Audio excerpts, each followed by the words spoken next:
Fala pessoal, professor Bruno. Olha, hoje um comentário sobre o romance Bom Crioulo, de Adolfo Caminha, publicado no ano de 1895, dentro da estética da escola naturalista, que é uma ramificação do realismo. Vamos lembrar, várias características do naturalismo estão internalizadas na obra do Adolfo Caminha, tá? O determinismo do meio proporcionado por Amaro e Aleixo serem marinheiros, estarem pelo menos um tempo no mar. Outra característica, uma linguagem que mistura uma forte descrição, que mistura termos científicos e que, quando fala das cenas sexuais, ela é mais imparcial, de certa forma, ela é mais comportada. Por mais que haja uma crítica exatamente nessa questão da homossexualidade, na questão do sexo na obra, por conta do naturalismo enxergar na homossexualidade a questão de uma patologia, ou seja, de uma doença, e enxergar no sexo uma questão da zoomorfização, tá? O homem comparado a um animal. Bom, o Bom Crioulo é um livro narrado em terceira pessoa, popularmente chamado de romance onisciente, e também podemos chamar de narrador heterodiegético, que é um termo mais específico. Então, heterodiegético, onisciente e terceira pessoa significam a mesma coisa. E o Bom Crioulo reserva isso. Bom, o que nós temos de importante no Bom Crioulo? Nós temos a questão da crítica à escravidão, tá? Vamos lembrar que o Amaro é um escravo fugidio. Nós temos uma crítica a como a marinha, né?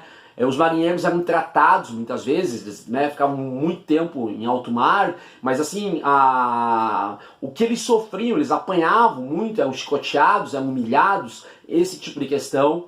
Nós temos por outro lado, né, aquela questão do jogo que o romance, tá, do século XIX faz, seja no romantismo, seja no naturalismo, né, seja no realismo, que é a questão de personagens que mudam muito. Os personagens, né, eles não são nada lineares. E aqui dentro do Bom Crioulo a gente tem isso. O Amaro é um negro forte, que é um escravo fugidio, que acaba entrando na marinha, depois de muito tempo ele acaba se destacando, sendo o cara da força, enfim, comanda várias operações, mas por outro lado é um personagem atormentado pela bebida, pelo ciúme excessivo, muito possessivo. O Amaro, a gente pode definir ele assim, possessivo. O Aleixo já é o personagem mais simples de entender, que surge na obra exatamente embarcando em Santa Catarina e vai ser exatamente a paixão do Amaro. O Amaro, por exemplo, ele ajuda o Aleixo a se vestir, a como usar a farda, como usar a beca, ou seja, como se comportar no dia a dia, principalmente na marinha. E eles acabam, né, o Amaro, por intermédio dele, ele que é a força centralizadora desse romance, alugando um quarto, tá? No Rio de Janeiro, né, na casa, tá? Exatamente da dona Carolina. E a dona Carolina é exatamente a amiga do Amaro, né, desse personagem aí, a melhor amiga dele. E lá esse quarto que ele vai ter lá alugado, ele vai fazer uma espécie de cenário, ele vai decorar, vai colocar quadros, enfim. E só que a missão, ele vai sair, né, para comandar aí uma expedição, tá? Tipo, uma viagem longa de navio, e o Aleixo vai ficar com a dona Carolina. E a dona Carolina vai seduzi-lo. Em primeiro momento, ele nega.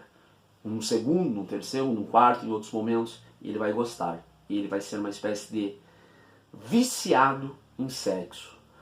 A primeira vez que ele tem um contato sexual com uma mulher é com ela. A primeira vez que ele teve um contato homossexual foi com Amaro. As poucas relações que nós temos dos dois bem descritas na obra são narrações bem densas, tá? Porque mostra o Amaro possessivo e o Aleixo um personagem incomodado. Ele não sentia prazer, ele não conseguia se relacionar exatamente, corresponder à expectativa do outro personagem, que é o Amaro. E lembrar também que o Amaro, por várias vezes, ameaça o Aleixo, falando, né, que caso ele troque, aquela questão, por exemplo, da passionalidade, ele ameaça bastante esse personagem. No final da obra a gente sabe que o Aleixo é morto pelo Amaro, tá? Ele leva uma facada no pescoço.